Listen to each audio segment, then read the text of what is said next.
Good morning all of you. This is 29 July, Thursday, online classes, class 8, English Literature, lesson 5, Taro's Reward. ये lesson हमने अपने पिछली class में half पढ़ा था and today we will continue the remaining part of this lesson from page number 33, this line. Next morning, Taro started for work even earlier than the morning before. अगली सुबह tarot ने रोज़ की सुबह से भी जल्दी उठकर काम करना शुरू कर दिया. He carried with him the largest pitcher he owned. उसके पास सबसे बड़ा जो घड़ा था वो उसने अपने साथ ले लिया. For he intended first of all to go to the waterfall. क्योंकि उसका इरादा था सबसे पहले जाकर वो वाटरफॉल के पास जाएगा. When he reached it, जब वो उसके पास पहुंचा, he found to his great surprise all his neighbors there. उसे बड़ा आश्चर्य हुआ. उसने देखा कि सारे नेबर्स, उसके सारे पड़ोसी वहाँ पर हैं. They were carrying pitchers, jars, bucket, anything they could find to hold the magic sack. यानी वो अपने साथ क्या लिए हुए थे? घड़े लिए थे, जार लिए थे, बकेट लिए थे, कुछ भी लिए थे जिसमें वो मैजिक सेक को भर सकते थे. Then one villager knelt and held his mouth under the waterfall to drink. तब एक व्यक्ति, एक गांव वाला वो झुका और उसने अपना मुंह जो है उस वाटरफॉल के नीचे किया पानी पीने के लिए उसका.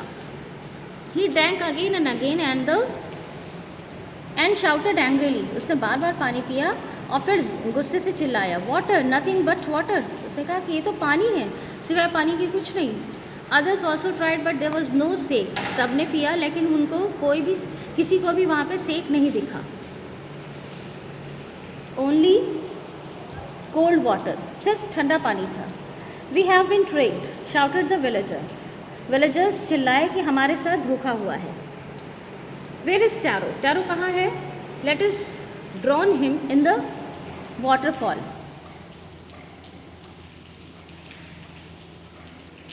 वो गुस्से में चिल्लाए कि टैरो को बुलाओ, उसको इसी झरने में, वाटरफॉल में हम लोग डुबो देंगे. But Taro had been wise enough to slip behind a rock. लेकिन टैरो बुद्धिमान था, वो एक रॉक के पीछे जाके छुप गया.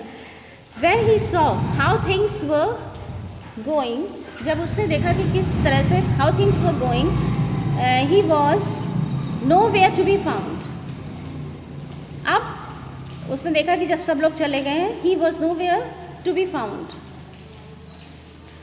तो वो कहीं उनको दिखाई नहीं दिया. Muttering their angers and disappointed, the villagers left the place one by one. अब जो विलेजर्स थे वो गुस्से में बड़बड़ाते हुए, निराश होकर एक के बाद एक करके वो वहाँ से चले गए. Tarot came out from his hiding place. Tarot अपने छुपने की जगह से बाहर आ गया. Was it true? He wandered, क्या ये सही था? वो अकेले था वहाँ पर. Was the sake a dream? क्या सेक एक सिर्फ सपना था? Once more he caught a little liquid in his hands and put it to his lips. एक बार फिर उसने थोड़ा सा लिक्विड वाटरफॉल का लिया अपने हाथों में और उसको अपने होठों से लगाया. It was the same fine sake. इस बार फिर उसको वही सेक का टेस्ट मिला. To the thoughtful son, the magic waterfall gave the delicious sake. यानी उस गंभीर बेटे के लिए मैजिक वाटरफॉल ने फिर से डिलीशियस सेक दिया. To everyone else gave only cold water. और बाकी सब के लिए उसने खाली ठंडा पानी दिया. The story of Taro and his magic waterfall reached the emperor of Japan. अब टैरो की और उस जादुई वाटरफॉल की कहानी जापान के एम्परर तक पहुंची. He sent for the young woodcutter and rewarded him.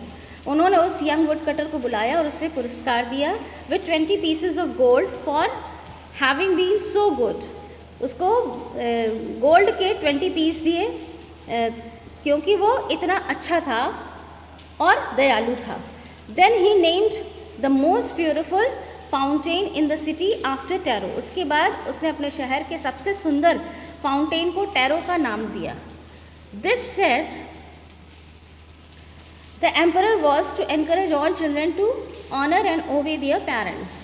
और ये उन्होंने ऐसा इसलिए किया ताकि वो चाहते थे कि उनके राज्य के सभी चिल्ड्रन जो है वो अपने पेरेंट्स को ऑनर करें, उनका सम्मान करें और उनको ओबे करें, यानी उन्हें उनका कहना माने। इसको एनकरेज करने के लिए एम्परर ने ये सारा काम किया। तो इस तरीके से टैरो की अच्छाई और उसकी काइंडनेस का जो रिवॉर्ड था वो उसको मिला।